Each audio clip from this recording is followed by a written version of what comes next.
I'm 97 years old, and I almost died in my bathroom 18 years ago. Not from illness, not from old age, from being alone, from not knowing what I'm about to tell you. I lay on that floor for 6 hours, bleeding, confused, calling for help that nobody heard because nobody knew I was there. And when they finally found me, the doctor said something I'll never forget. If you'd been there another couple of hours, you wouldn't be here. How many of you right now are over 60? How many of you live alone? Don't answer out loud. Just think about it. Because I was you. And I almost died because I didn't know what I'm about to tell you. Not from a heart attack, not from cancer, from loneliness, from not being prepared. So I'm going to give you exactly 10 things. 10 things that saved my life. And if you take even one of them seriously, it might save yours. Because this matters more than you know. First, someone has to know where you are every single day. It's not romantic, it's survival. When you live alone, especially after 60, you need someone to know that you're still breathing, that you woke up today, that you're here. For me, it's my daughter Susan. She comes by almost every day. Sometimes she brings groceries. Sometimes she just sits, talks for a while. Or my son Dave, he calls on Thursdays. He asks first if I need anything. And my granddaughter Jennifer, she shows up without warning. Grandpa, have you eaten? Did you take your medicine? Small things. But those small things mean that if tomorrow I don't answer the phone, if I don't go for my walk like always, if something is wrong, someone's going to wonder why. But that Tuesday morning, none of that mattered because 18 years ago, 3 months after Margaret died, something happened that changed everything. I fell in my bathroom, 6 o'clock in the morning. I was getting out of the shower, and I don't know what exactly happened. The floor was wet. Maybe I got distracted. Maybe my 75-year-old reflexes weren't what they used to be. Gravity doesn't go easy on old men. I fell, and I hit my head against the sink, and for a moment that felt like forever, everything went white, completely white, like the world disappeared. When the dizziness passed, when I started thinking again, I couldn't get up.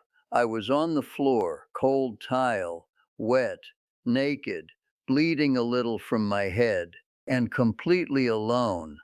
My phone was in the bedroom, 85 feet away, might as well have been on the moon. Susan comes by every 3 days. Dave visits on Thursdays. Jennifer calls when she can. But that Tuesday at 6 in the morning, after an accident in my bathroom, nobody knew nothing. Nobody knew I'd fallen. Nobody knew I was lying on the floor bleeding. I was there for 6 hours. 6 hours, bleeding a little, disoriented, waiting for someone by accident to pass by my house and notice something was wrong. Waiting for Dave to come. Waiting for Susan to check on me. Waiting for someone to figure it out. It was my son Dave who finally found me. The next morning, he came by like he sometimes did when he hadn't heard from me. He came inside and called my name. I answered with a weak voice from the bathroom. He came in and he knew something wasn't right just by looking at me. He called the paramedics. Stitches on my head. 4. Hospital. Tests. The doctor looked at me and said something I'll never forget. Sir, if you'd been there another couple of hours, he didn't finish the sentence. But we both knew what it meant, that I wouldn't be here, that there wouldn't have been enough time. And in that hospital, with a bandage on my head, I understood something I should have understood 50 years ago. Loneliness doesn't kill you by accident. It kills you because you weren't prepared for it. It kills you because nobody knows where you are. So from that day on, I built systems, small habits, and this is what I learned in these 18 years. Someone has to know where you are every single day, every single day. If you're 60 and living alone, this isn't optional. It's first. It's what saves your life when you fall. Second, your memory alone isn't enough. When you have a partner, your two brains, she remembers that you already took your medicine. You remember where he left his glasses. Now you're one. When you're alone, you're one tired head. I started forgetting things. I'd forget if I'd taken my pills. I'd take them once. Then 2 hours later, I wouldn't remember and I'd take them again. My blood pressure would drop dangerously. I'd forget if I paid a bill or paid it twice. I'd get letters demanding payment. I'd get notices saying I already paid. And it was terrifying because you don't know if you can trust yourself. You don't know if your own mind is betraying you. So now I have an old notebook. Nothing special. Every morning when I wake up, I write the date. I write down what medicines I took and what time. If I ate breakfast, everything is there. Have you ever forgotten something important? Something that made you doubt yourself? That's the feeling. That's what happens when you live alone without systems. This notebook saved me from being hospitalized. It's that simple and that critical. It seems small, but when you're alone, that notebook is what keeps you independent. It's what stops you from taking the same medicine twice. It's what keeps you sane. Third, you have to allow yourself one small joy. For 60 years, I worked without stopping. I'd get to the factory at 7 in the morning, leave at 6 at night, come home, sleep, repeat. 60 years of the same thing.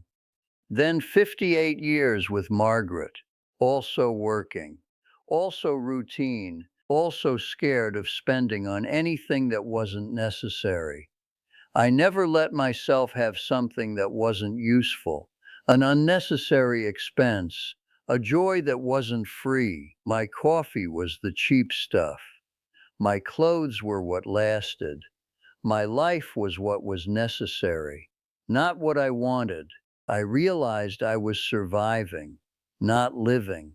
Surviving, like an animal that just wanted to make it to the next day. So after Margaret died, somebody asked me, Henry, when was the last time you did something just for you? Something you wanted to do, not something you had to do. And I couldn't answer. So I started small, really small. I bought real coffee, not the cheap stuff I'd been drinking for 30 years. The kind I like, the kind Margaret used to buy on special occasions.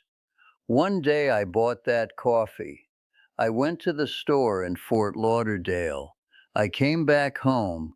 I made a cup and I sat in my chair with that coffee. And I cried. I literally cried because I realized I'd forgotten what it was to let myself have something beautiful, to let myself exist, not just survive. A cup of coffee, that made me cry. If you're alone right now, you have to let yourself have joy. Small or big, it could be a flower, a book, expensive coffee, a pastry, anything. But you have to do it, because if you don't, loneliness turns into something darker, something that kills you slowly. Fourth, your documents have to be organized. Your medicines, allergies, doctor's phone numbers, what you want if something bad happens, all together in a place where someone can find it. I have a folder in my kitchen, a bright yellow folder. Inside are my medicines with dosages, my allergies, my doctor's numbers, my insurance, and a letter explaining what I want if something happens to me. It seems morbid, but it's the opposite. It's preparing to live the way you want, even if you can't speak. When I had my second accident, the paramedics found that folder in 30 seconds. They knew exactly what they could give me and what they couldn't. They knew who to call. That folder might have saved my life. Fifth, you have to accept technological help. I resisted for years. I thought it meant I'd given up, that I wasn't independent anymore. But after spending 6 hours waiting for help on that floor, I figured something out. It's not surrender, it's control. It's saying, I'm going to be here tomorrow. And to do it, I'm going to accept help now. Now I have a watch with a red button. I wear it every day. If something bad happens, if I fall and can't get up, if something weird is happening that I don't understand, I push the button and someone comes. It's like having a silent bodyguard that only shows up if you need him. And that's independence. That's real control. Sixth, your house has to work with the body you have today. Not the body you had at 30, not the one you hope to have tomorrow, the one you have today. Right now, this one. When I was 60, I could climb stairs without thinking, reach things in high cabinets. Now my hands are twisted from decades in the factory. My back complains, my knees hurt. If your kitchen is designed for a 30-year-old man, you're going to suffer every day. You're going to fight every day. So I reorganized mine. The things I use every day are at eye level. The heavy stuff isn't up high. I have tools that don't need much hand strength, an electric can opener, bars in the bathroom, small things, but they mean I can keep living in my own house without pain, without being scared I'll fall. Seventh, your body talks to you. You have to listen. For years, I ignored pain. My back hurt. I thought it was age. Something hurt in my chest. I thought it was anxiety. I had dizzy spells. I ignored all of it because I thought if I ignored it, it would go away. That if I didn't name it, it didn't exist. But my body was trying to tell me important things. When I finally went to the doctor, after months of ignoring signals, it turned out I'd had a heart problem that needed immediate attention, a kidney problem, anxiety that needed treatment. Now, when something hurts, when something feels weird, I go to the doctor. I don't wait. I don't ignore it because I learned that my body knows things my mind doesn't want to hear. And if I don't listen, I pay the price. Eighth, you have to have a ritual that anchors your day. Every morning before anything else, I sit in my chair, the same chair, and I have a coffee, alone, no television, no noise. 10 minutes, that's it, 10 minutes. But those 10 minutes anchor the whole day. They tell me I'm here, that I've made it through another night, that I can breathe.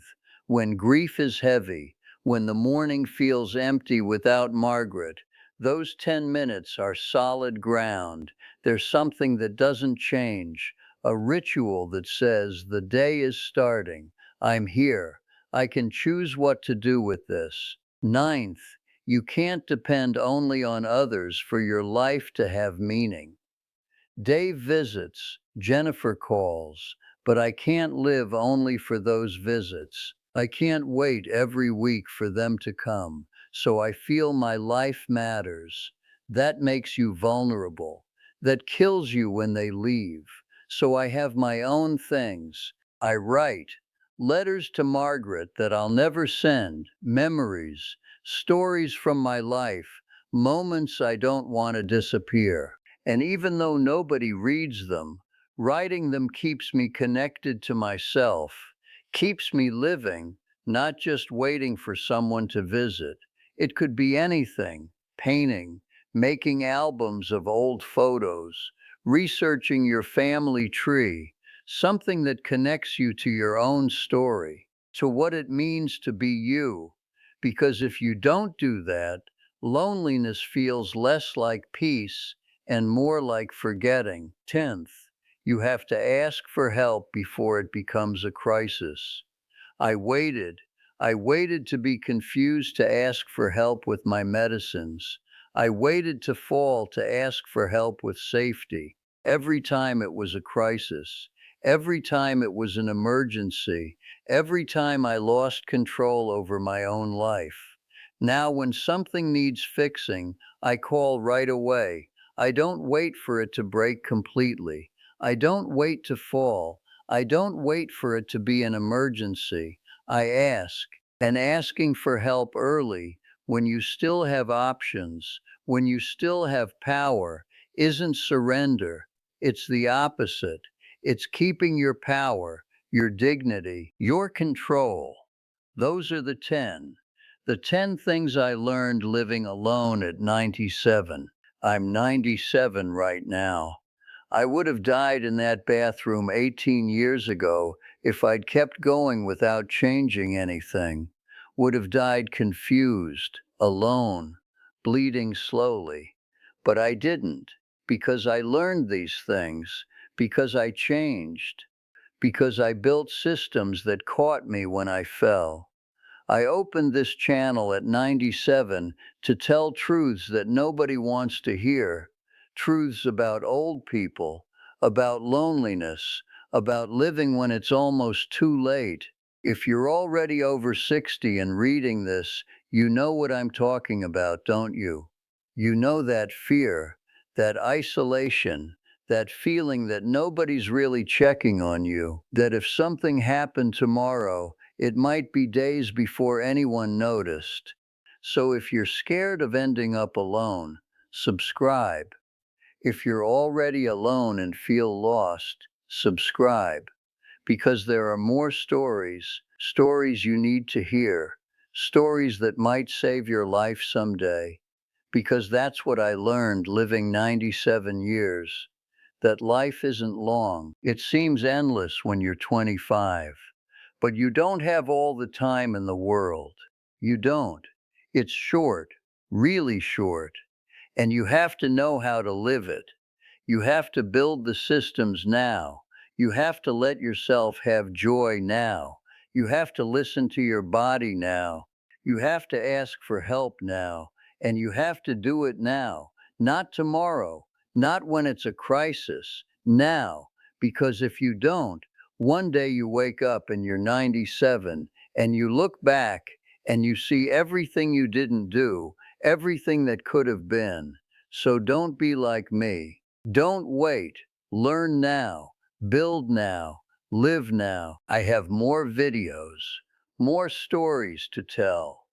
If what I told you today touched you, if you recognized yourself in something here, stay with me, because there are more truths you need to hear.